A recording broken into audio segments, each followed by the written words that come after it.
Okay, so here's how I put together the witch's hat. So it was just a charger from Dollar Tree, and we spray painted this first with, I believe it was super silver, and then with just a flat black. I think you could also do probably a shiny black and be just fine.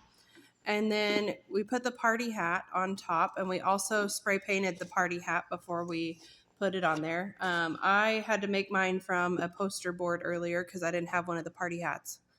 But I think we spray painted this one also with super silver because it was kind of metallic-y and we wanted to get rid of the print that was on it. And then we spray painted over that with black. The super silver and the black are both Design Master paints.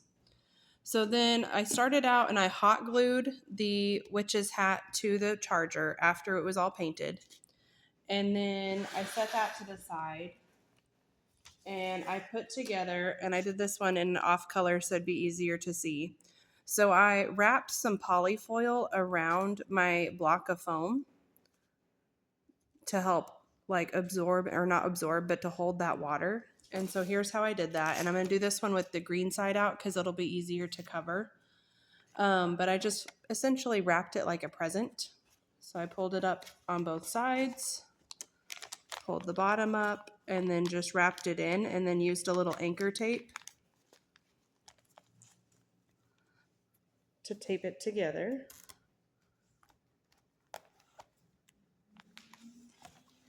And then did the same thing on the other side.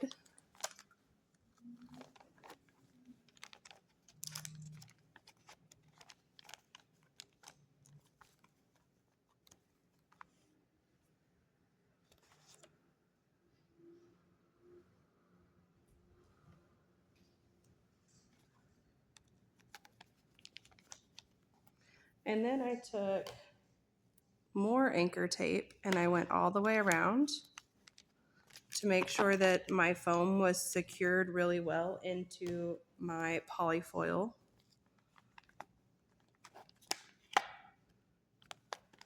Then I hot glued the bottom of this polyfoil just onto the side of the charger like that.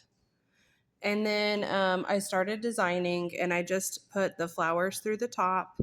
And then if I wanted to put flowers on the side, I just had a little, I'm going to use a pencil because that's what I have in reach at the moment. But I had a little floral knife with me, and I just poked a hole.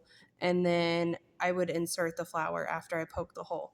That way I was still able to flower this bottom section, but I didn't have to worry about it seeping out quite as much. We did have a piece of wire out of the top. So this is just, I spread it apart a little bit there for you. So we wound up one side and then this side, made one side a little bit taller, bent it, and then we just hot glued it in place up here. Now this was easier to do before we started like hot gluing it to the table or hot gluing it down. So you might want to do this in advance if you plan on doing that. You could also add like over here, you could have like a feather coming out on the side. And then at the end, we took a piece of ribbon and just hot glued a ribbon right here around the base. And that helped cover the hot glue here. You kind of have to ruffle it just a little bit to make sure that it's going to lay flat. Otherwise, because the top is skinnier than the bottom, the top will kind of stick out just a little bit funny. But if that doesn't bother you, then that's up to you. Hope this helps. If you have any questions, let me know.